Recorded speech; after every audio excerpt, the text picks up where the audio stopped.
আজকে আমরা দেখব আমরা কিভাবে একটা গ্রাফকে ইনপুট হিসেবে নিতে পারি। একটা গ্রাফকে আমরা চাইলে অ্যাডজেসেন্সি ম্যাট্রিক্সের মাধ্যমে ইনপুট হিসেবে নিতে পারি, অথবা আমরা চাইলে একটা অ্যাডজেসেন্সি লিস্ট ইউজ করতে পারি। আজকে আমরা দেখব কিভাবে আমরা অ্যাডজেসেন্সি ম্যাট্রিক্সের মাধ্যমে একটা গ্রাফকে ইনপুট হিসেবে নিতে পারি। প্রথম অবস্থায় মনে করি আমাদের যে গ্রাফটা দেওয়া আছে, এই গ্রাফের ভেতর কতগুলো নোড দেওয়া আছে এবং নোডগুলোর সাথে কতগুলো এজ আছে। তো প্রথম অবস্থায় এই যে গ্রাফটা আছে, এই গ্রাফটা কিন্তু আনডিরেক্টেড গ্রাফ। কেন আনডিরেক্টেড গ্রাফ? কারণ এই গ্রাফে কোনো ডিরেকশন দেওয়া নাই। যেমন এইখান থেকে এই দিকে কোনো ডিরেকশন দেওয়া নাই। যদি এমন কোনো ধরনের ডিরেকশন দেওয়া থাকতো, এই ডিরেকশনের মানে হচ্ছে 2 থেকে 0-তে যাওয়া যায়, কিন্তু 0 থেকে 2 আসা যায় না। তো যেহেতু এই জায়গায় কোনো ধরনের ডিরেকশন দেওয়া নাই, এর জন্য এই গ্রাফটা হচ্ছে আনডিরেক্টেড গ্রাফ। আরেকটা জিনিস হচ্ছে এই গ্রাফের কিন্তু ওয়েট দেওয়া নাই। ওয়েট দেওয়া নাই মানে কি, 2 থেকে 0-তে যাওয়া যায় বা 0 থেকে 2-এ যাওয়া যায়, কিন্তু 0 থেকে 2-এ আসতে বা যেতে আমাদের কত দূরত্ব অতিক্রম করতে হয় এটা কিন্তু বলা নেই। 0 থেকে 2-এর দূরত্ব যে 10 ইউনিট বা এমন কোনো কিছু, এটা কিন্তু বলা নাই। যদি বলা হতো 0 থেকে 2-এর দূরত্ব হচ্ছে 10 কিলোমিটার, তাহলে আমরা কি বলতাম, 0 থেকে 2-এর ওয়েট হচ্ছে 10। কিন্তু যেহেতু এই জায়গায় এমন কোনো ধরনের কথা বলা নাই, তাহলে আমরা বলতে পারি এই গ্রাফের ভেতর 0 থেকে 2-এর ওয়েট দেওয়া নাই। অন্যান্য যে এজ আছে, অন্যান্য এজেরও ওয়েট দেওয়া নাই। যেহেতু এই জায়গায় কোনো এজের ওয়েট দেওয়া নাই, সেহেতু এই গ্রাফটা হচ্ছে একটা আনওয়েটেড গ্রাফ। তাহলে আমরা একটা নর্মাল একটা ওয়েট কল্পনা করতে পারি। আমরা মনে করতে পারি প্রত্যেকটা এজের ওয়েট হচ্ছে 1। এটা জাস্ট আমরা আমাদের সুবিধার জন্য চিন্তা করতে পারি। তো প্রথম অবস্থায় আমরা যেই জিনিসটা দেখব অ্যাডজেসেন্সি ম্যাট্রিক্সের জন্য, সেটা হচ্ছে আমাদের হাতে কয়টা নোড আছে অথবা কয়টা ভার্টেক্স আছে। আমাদের কাছে 1টা 2টা 3টা 4টা 5টা, আমাদের কাছে 5টা ভার্টেক্স আছে। তাহলে এই জায়গায় আমি লিখলাম 5, আর 5 তাহলে কি, 5 হচ্ছে নাম্বার অফ নোডের সংখ্যা। এখন আমরা দেখব আমাদের হাতে কয়টা এজ আছে। আমাদের কাছে 1টা 2টা 3টা 4টা 5টা 6টা, তো আমাদের কাছে মোটমাট 6টা এজ আছে। তাহলে এই জায়গায় আমি লিখলাম 6। তাহলে 6 কি, 6 হচ্ছে নাম্বার অফ এজের সংখ্যা। তাহলে এখন আমাদের কাজ হচ্ছে n/n একটা 2D অ্যারে অথবা n/n একটা ম্যাট্রিক্স ক্রিয়েট করা। তো আমরা মনে করি আমরা n/n একটা 2D অ্যারে ক্রিয়েট করি। তাহলে এটা হচ্ছে আমাদের n/n 2D অ্যারে। এই 2D অ্যারেটার নাম আমি দিলাম ADJ। এই 2D অ্যারের ভেতর যতগুলো সেল আছে, সবগুলো সেলকে আমি 0 দ্বারা ভর্ট করি। এইবার আমি যদি লিখি ADJ অফ 03, ADJ অফ 03 এর মানে হচ্ছে 0 থেকে 3-এ যাওয়া যায় কিনা, অর্থাৎ ADJ অফ 03 বলবে যে 0 থেকে 3-এ যাওয়া যায় কিনা এটা। আরেকটা জিনিস বলে রাখি, সেটা হচ্ছে 1 থাকার মানে হচ্ছে কানেকশন আছে এবং 0 থাকার মানে হচ্ছে কানেকশন নাই। অর্থাৎ 1 থাকার মানে হচ্ছে এজ আছে এবং 0 থাকার মানে হচ্ছে এজ নাই। প্রথম অবস্থায় আমি সবগুলো 0 দ্বারা ভর্ট করছি। এর মানে হচ্ছে প্রথম অবস্থায় মনে করি আমাদের এই যে গ্রাফটা আছে, এই গ্রাফের থেকে 0 থেকে শুরু করে 4 পর্যন্ত আমাদের নোড আছে। 0 থেকে শুরু করে 4 পর্যন্ত আমাদের নোড আছে, কিন্তু এই নোডগুলোর মধ্যে একটার সাথে আরেকটার কোনো এজ নেই, কারণ আমি সবগুলো 0 দ্বারা ভর্ট করে রাখছি। এবার আমরা শুরু করি এই এজ থেকে। তো 0-র সাথে 1 কানেক্টেড, তাহলে এই এজটা দিয়ে শুরু করি। তাহলে 0-র সাথে 1 কানেক্টেড। তাহলে আমরা একটা কাজ করি, এই জায়গায় আমরা লিখি 0 1। তো 0 1 লিখলাম, এর মানে হচ্ছে 0 থেকে 1-এ যাওয়া যায়, এবং যেহেতু এটা একটা আনডিরেক্টেড গার্ড, এর জন্য 1 থেকে 0-তেও যাওয়া যায়। 0 থেকে 1-এ যাওয়া যাবে, 1 থেকে 0-তেও যাওয়া যাবে। তো এর জন্য আমি প্রথমে এই জায়গায় লিখলাম 0 1। তো এতটুকু লেখার পর আমার যে কাজটা করতে হবে সেটা হচ্ছে এই যে ম্যাট্রিক্সটা আছে, এই যে 2D অ্যারে আছে, এখানে আসবো। এটার 0 1, অর্থাৎ এই সেলটায় 0 আছে, তো এই সেলটা আমি 0 মুছবো এবং এই জায়গায় আমি একটা 1 লিখবো। 1 থাকার মানে হচ্ছে 0 1, অর্থাৎ 0-র সাথে 1 কানেক্টেড। আবার আমরা কি জানি, 1 থেকে 0-তেও যাওয়া যায়। তাহলে আমরা 1 0, অর্থাৎ এই যে সেলটা আছে, এই সেলে যে 0 আছে, এই 0টা আমরা মুছবো এবং এই জায়গায় আমরা 1 লিখবো। এবার আমরা পরের এজটা দেখি। পরের এজটা হচ্ছে এই এজটা। তো এই এজটা হচ্ছে 2 0, 0 থেকে 2-তে যাওয়া যায়, 2 থেকে 0-তে যাওয়া যায়। আর এর জন্য আমি এই জায়গায় লিখলাম 2 0, এটা লিখলাম। তো আমরা এখন কী করতে হবে, 2 0, অর্থাৎ এই যে সেলটা আছে, এই সেলটায় 0 আমার মুছতে হবে এবং এই সেলে আমার 1 লিখতে হবে, এবং 0 থেকে 0 থেকে 2-তেও আসা যায়। তো এর জন্য আমি কী লিখবো, 0 2, অর্থাৎ এই যে সেলটা আছে, এই সেলের 0টা মুছবো এবং এই জায়গায় আমি একটা 1 দিব। এখন সেম কাজ করব এই এজের ক্ষেত্রে 2 1।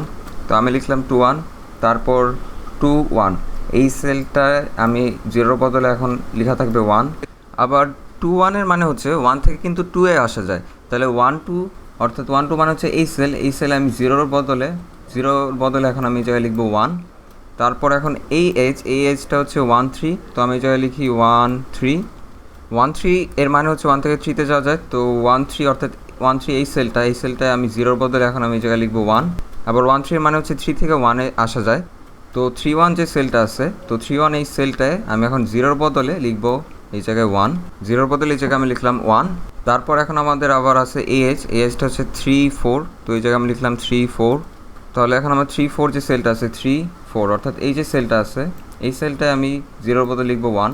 আবার 3 4 এর মানে হচ্ছে 4 থেকে 3-তে আসা যায়, তাহলে 4 3, অর্থাৎ এই যে সেলটা আছে এই সেলটায় 0-র বদলে আমি লিখলাম 1। তারপর আমাদের এজ এখন হচ্ছে এইটা, এজটা হচ্ছে 1 4, তো এই জায়গায় আমি লিখলাম 1 4। এবং 1 4 লেখার জন্য আমি এই জায়গায় 1 4, অর্থাৎ এই সেলটায় 0-র বদলে আমি লিখবো এই জায়গায় 1, এবং 4 1, অর্থাৎ এই যে সেলটা এই সেলটা আমি 0-র বদলে এখন লিখবো 1। এখন মনে করি আমি দেখতে চাচ্ছি 0-র সাথে 1-এর যে কানেকশন আছে কিনা সেটা আমি দেখতে চাচ্ছি। 0-র সাথে 1-এর কানেকশন আছে কিনা সেটা। তো 0-র সাথে কিন্তু অবশ্যই 1-এর কানেকশন আছে, আমি এই জায়গায় দেখতে পাচ্ছি এজ। তো এর জন্য আমার কী করতে হবে, আমার চেক করতে হবে এডিজে অফ 0 1, কারণ 1 থেকে 0-তে যাওয়া যায় কিনা সেটা আমি দেখতে চাচ্ছি। তো এডিজে অফ 0 1 এটার ভ্যালু কত, এডিজে অফ 0 1 এটার ভ্যালু হচ্ছে 1, এডিজে অফ 0 1 এটার ভ্যালু যেহেতু 1, এবং আমরা কি দেখছি, আমরা জানি 1 থাকার মানে হচ্ছে একটা এজ আছে এবং 0 থাকার মানে হচ্ছে এজ নাই। যেহেতু এডিজে অফ 0 1 এর ভ্যালু হচ্ছে 1, এর মানে হচ্ছে আমরা 0 থেকে 1-এ যেতে পারি। এখন আমি মনে করি এই জায়গায় আমি দেখতে চাচ্ছি 1 থেকে 0-তে যাওয়া যায় কিনা। 1 থেকে কিন্তু 0-তে যাওয়া যায়, একটা এজ আছে। তো এর জন্য আমার চেক করতে হবে এডিজে অফ 1 0। তাহলে এডিজে অফ 1 0 চেক করি, এডিজে অফ 1 0 এর মান কত, এডিজে অফ 1 0, সরি এটা হচ্ছে এই সেল, এডিজে অফ 1 0। তাহলে এই সেলের ভ্যালু হচ্ছে কি, এই সেলের ভ্যালু কিন্তু 1, অর্থাৎ এডিজে অফ 1 0-র ভ্যালু হচ্ছে 1। এর মানে আমরা কি 1 থেকে 0-তেও আসতে পারি। অর্থাৎ জিনিসটা হচ্ছে অনেকটা এমন যে আমরা কি 2 থেকে 3-এ যেতে পারি, এটা আমি চেক করব। চিত্রে কিন্তু আমি দেখতে পাচ্ছি 2 থেকে 3-এ আমরা যেতে পারি না, 2 থেকে 3-এ সরাসরি আমরা যেতে পারি না, 2 থেকে 3-এ আমাদের কোনো এজ নাই। তো আমরা যদি এটা প্রোগ্রামে চেক করতে চাই এর জন্য আমার কী করতে হবে, এডিজে অফ 2 3 এটা আমার চেক করতে হবে। এডিজে অফ 2 3 এটা হচ্ছে, এটার ভ্যালু কত, এটার ভ্যালু হচ্ছে 0, তো এডিজে অফ 2 3 এর ভ্যালু 0। আর 0 থাকার মানে কি, 0 থাকার মানে হচ্ছে কোনো ধরনের এজ নাই। তাহলে আমরা যখন এডিজে অফ 2 3 চেক করবো তখন আমরা দেখবো এটার ভ্যালু 0। তো সেখান থেকে আমরা বলতে পারবো যে 2 থেকে 3-এ আমরা যেতে পারি না। তাহলে আমরা কী বুঝলাম, যদি আমাদের কোনো একটা গ্রাফ ইনপুট হিসাবে নিতে হয়, প্রথম অবস্থা আমরা দেখবো এটার মধ্যে কয়টা নোড আছে, 5টা নোড আছে, আমরা লিখবো 5, কয়টা এজ আছে 6টা, তো আমরা লিখলাম 6। তারপর আমাদের যতগুলো এজ আছে তত সংখ্যক আমাদের লাইন হবে। আমাদের এই পরবর্তীতে কয়টা লাইন আছে, পরবর্তীতে আমাদের 1টা 2টা 3টা 4টা 5টা 6টা লাইন আছে। আমাদের এজ কয়টা, এজ হচ্ছে 6টা, অর্থাৎ আমাদের এজ যত সংখ্যক তত সংখ্যক আমাদের পরবর্তীতে লাইন লিখতে হবে। এই লাইনগুলো আমরা কী লিখবো, আমাদের এজগুলো লিখবো। যেমন 0 থেকে 1-এ যাওয়া যায়, তো আমরা লিখলাম 0 1। তারপর আমরা 2 থেকে 0-তে যেতে পারি, এই জন্য আমরা লিখলাম 2 0। আর একটা জিনিস আমি এই জায়গায় বলে রাখি, সেটা হচ্ছে আমি এই জায়গায় লিখছি 0 1, অর্থাৎ 0 থেকে 1-এ যাওয়া যায়। আমি যদি এই জায়গায় লিখতাম 1 0 তাহলে কিন্তু আমার কোনো ধরনের প্রবলেম হতো না। আমি যদি এই জায়গায় লিখতাম 1 0 তাহলে আমাদের এই ক্ষেত্রে কোনো ধরনের প্রবলেম হতো না। এর কারণটা কি, 0 1-এর মানে হচ্ছে 1 থেকে 0-তে যাওয়া যায় এবং 0 থেকে 1-ও যাওয়া যায়। যেহেতু এটা আমাদের আনডিরেক্টেড গ্রাফ, এর জন্য আমি যদি লিখি 0 1, এর মানে হচ্ছে 0 থেকে 1-এ যাওয়া যায়, 1 থেকে 0-তেও যাওয়া যায়। এটা হচ্ছে আমাদের মিনিং। তো এই জায়গায় আমি 0 1-এর বদলে যদি 1 0 ইনপুট দিই তাহলে আমাদের কোনো ধরনের প্রবলেম হবে না। তাহলে এখন এই সেম জিনিসটা আমরা কোডে করার ট্রাই করি। তো প্রথমে আমি একটা ইন্ট নিলাম, এটার নাম হচ্ছে নোড, এটা হচ্ছে নাম্বার অফ নোড থাকবে এটার মধ্যে, নোডের নাম্বার, আরটা হচ্ছে এজ, এটার মধ্যে এজের সংখ্যা থাকবে। তো প্রথমে আমি প্রিন্টএফ দিলাম যে enter the number of nodes, তারপর আমি স্ক্যান এফ করলাম, নোডটা জাস্ট স্ক্যান করলাম। সেম কাজটা করলাম এজের ক্ষেত্রে, enter the number of edges, তারপর স্ক্যান করলাম, আমি যে স্ক্যান এফ এম্পারসেন্ট দিলাম এই জায়গায় এজ। তাহলে প্রথমে আমি নোড আর এজ এটা স্ক্যান করলাম।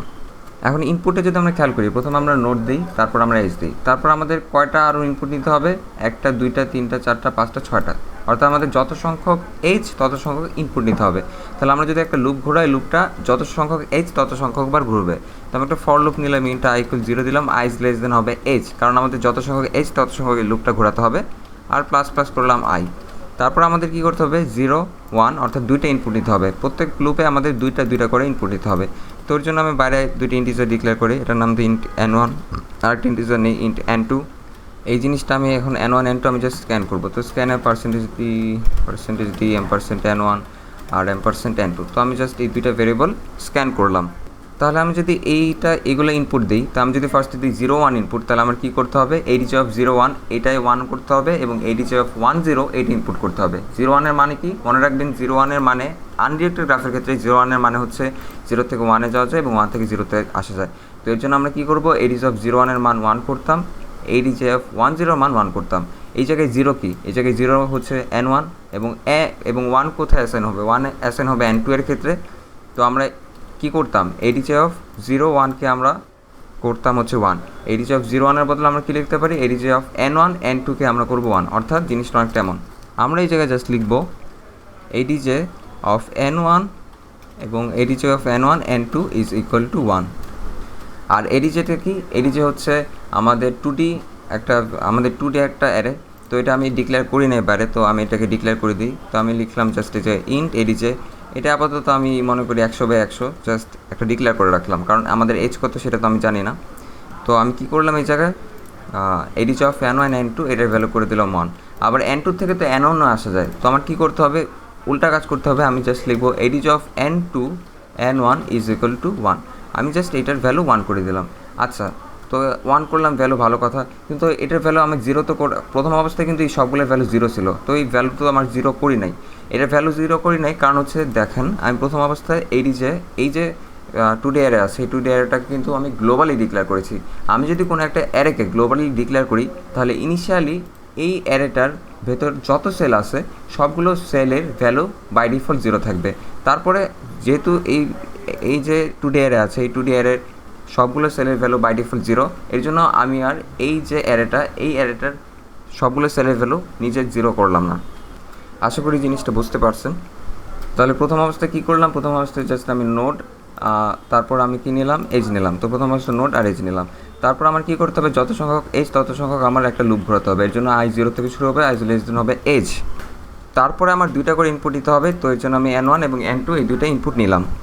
তারপর এডিজে অফ n1 n2 এর ভ্যালু 1 করবো এবং এডিজে অফ n2 n1 এর ভ্যালু আমি 1 করবো। তাহলে এই 2টা কাজ করার কারণ কি, এই 2টা কাজ করার কারণ হচ্ছে আমি যে গ্রাফটা ইউজ করতেছি সেই গ্রাফটা হচ্ছে একটা আনডিরেক্টেড গ্রাফ। তাহলে এইবার যদি এটাকে আমি রান করে ইনপুট দিই, তাহলে আসলে আমার গ্রাফটা ইনপুট দেওয়া হয়ে যাবে। এবং এই যে আমাদের ম্যাট্রিক্সটা আছে, এই যে আমাদের 2D অ্যারেটা আছে, এই অ্যারেটার ভেতর আমাদের যত ইনফরমেশন আছে সব ইনফরমেশন চলে আসবে। তো আমি একটা কাজ করি, লাস্টে আমি এই যে আমাদের অ্যারেটা আছে, অ্যারেটাকে আমি জাস্ট প্রিন্ট করাই। তো আমি একটা ফর লুপ নিব। আমরা 2D অ্যারে কীভাবে প্রিন্ট করাতাম, 2D অ্যারে আমরা যেভাবে নর্মালি প্রিন্ট করাতাম সেভাবে আমি প্রিন্ট করাবো। এবং এই ক্ষেত্রে আমাদের কয়টা সেল আমাদের প্রিন্ট করাতে হবে, কয়টা রো আমাদের প্রিন্ট করাতে হবে, 0 1 2 3 4, 1টা 2টা 3টা 4টা 5টা, অর্থাৎ আমাদের যত সংখ্যক রো আছে, অর্থাৎ আমাদের যত সংখ্যক নোড আছে তত সংখ্যক রো এবং তত সংখ্যক কলাম পর্যন্ত আমরা জাস্ট প্রিন্ট করব। অর্থাৎ আমরা নোড সংখ্যক কলাম এবং নোড সংখ্যক কলাম পর্যন্ত এবং নোড সংখ্যক রো পর্যন্ত প্রিন্ট করব। অর্থাৎ ইনটা i = 0 হবে, i <= হবে নোড এবং i++, পরে ফর ইন্ট j = 0 হবে, j <= হবে নোড, কারণ নোড সংখ্যক কলাম ++ j দিলাম। তারপরে আমরা জাস্ট আগের মতো printf %d একটা ট্যাব দেই, এটার নাম হবে এডিজে অফ i j। এটা হচ্ছে জাস্ট আমরা নর্মালি 2D অ্যারে যেভাবে প্রিন্ট করি সেটা আমি জাস্ট করলাম। আর এই জায়গায় জাস্ট একটা নিউ লাইন দিয়ে দিই যাতে দেখতে সুন্দর হয়। এবার একটা কাজ করি, এটাকে আমরা রান করি। তাহলে enter the number of nodes, তাহলে আমাদের কত, প্রথমে 5 দিতে হবে, enter the number of edge, তারপর 6 দিতে হবে। তারপর আমাদের এই যে এই অংশটা আছে, অংশটা আমি জাস্ট কপি করলাম, কপি করে এই জায়গায় পেস্ট করে দিই। তাহলে এই অংশটা আমার ইনপুট হবে, তো আমি জাস্ট এন্টার প্রেস করলাম। এবং তারপর আমাদের যে ম্যাট্রিক্সটা আছে, আমাদের যে কী বলবো, আমাদের যে 2D অ্যারেটা আছে সেই অ্যারেটা জাস্ট প্রিন্ট হয়েছে। এবার আপনি খেয়াল করেন এই যে অ্যারেটা আছে এবং এই অ্যারেটা দুইটা কিন্তু আসলে দেখতে সেম। আপনি জাস্ট একটু চেক করেন, তাহলে দেখবেন আপনি 2টা অ্যারেটা দেখতে সেম। তো এই টিউটোরিয়ালে আশা করি আপনারা কীভাবে এখন পারবেন যে আমরা কীভাবে একটা গ্রাফকে ইনপুট হিসেবে নিতে পারি। আর আমরা এবার কিন্তু ইনপুট এই কনসোলে সরাসরি লিখেছি, আর কনসোলে এত বড় ইনপুট লেখা কিন্তু আসলে সবসময় পসিবল না। তো আমরা পরবর্তী টিউটোরিয়াল দেখব কীভাবে আমরা একটা ফাইল থেকে এই ইনপুটগুলো নিতে পারি। আর আমাদের গ্রাফ থিওরি করতে গেলে কিছু ইম্পর্টেন্ট জিনিস জানা দরকার, সেগুলো আমরা নেক্সট টিউটোরিয়ালে দেখব। তো আশা করি সব কিছু ক্লিয়ারলি বোঝাতে পেরেছি। কোনো কিছু বুঝতে যদি সমস্যা থেকে থাকে অবশ্যই আপনি কমেন্টে জানাতে পারেন।